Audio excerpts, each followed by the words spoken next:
friends, welcome to Cosplay Kitchen and our series celebrating all things Disney parks.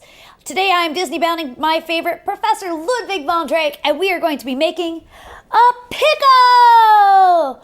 Fried ones, in fact, inspired by the Carnation Cafe on Main Street, USA.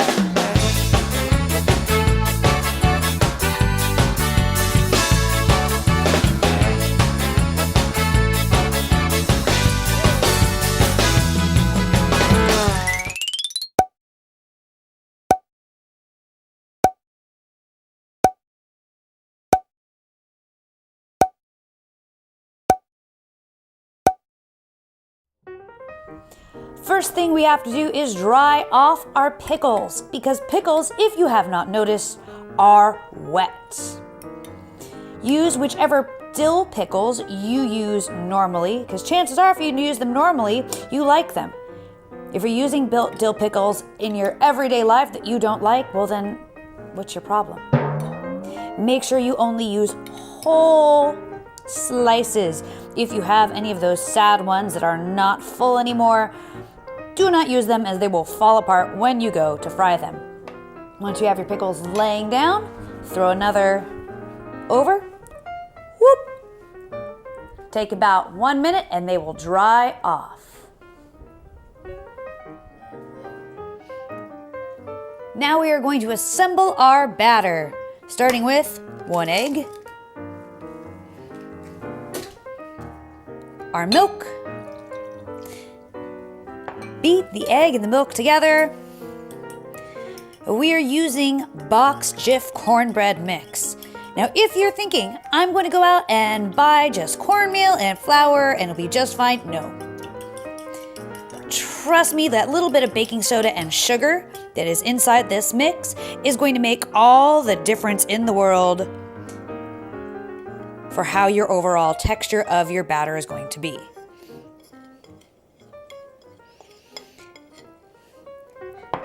Sugar is going to provide wonderful browning. Baking soda is going to add a nice texture. So make sure it gets nice and mixed.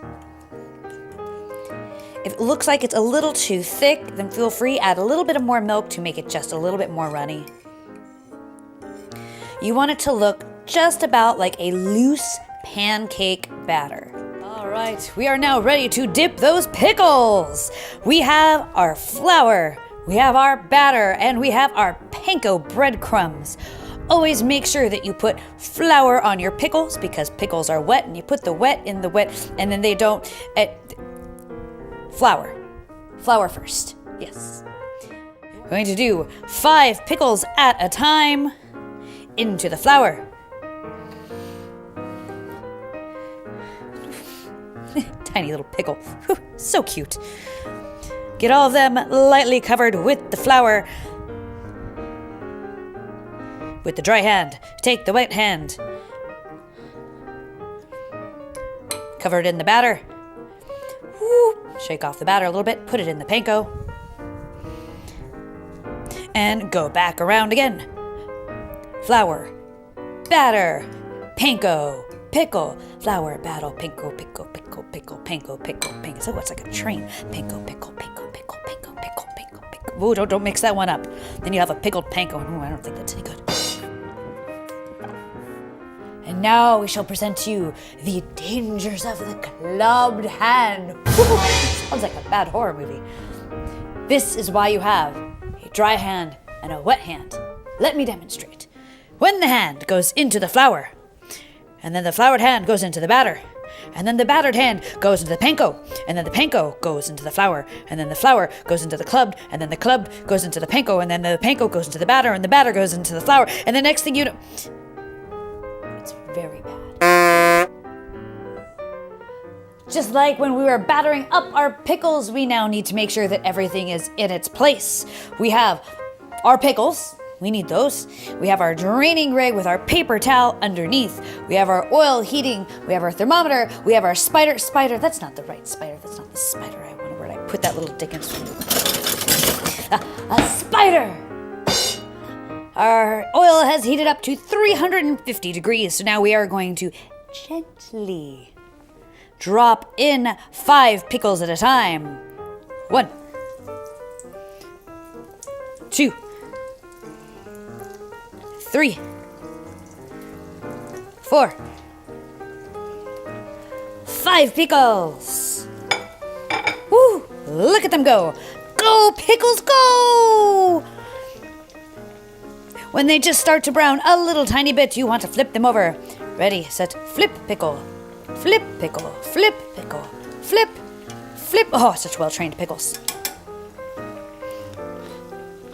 Wait a few seconds. Flip them one more time. Ha! I spent a lot of time in school training these pickles to do this.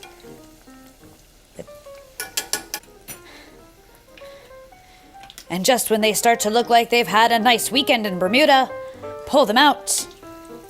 Shake them off. And place them onto your draining rack with all of their many tasty friends. Oh, 3 more left. Last 3, here we go, ready. 1, 2,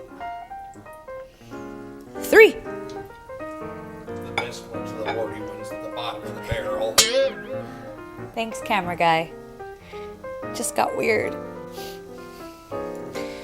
There's no way to recover from that. All right, let's go in for the official taste test.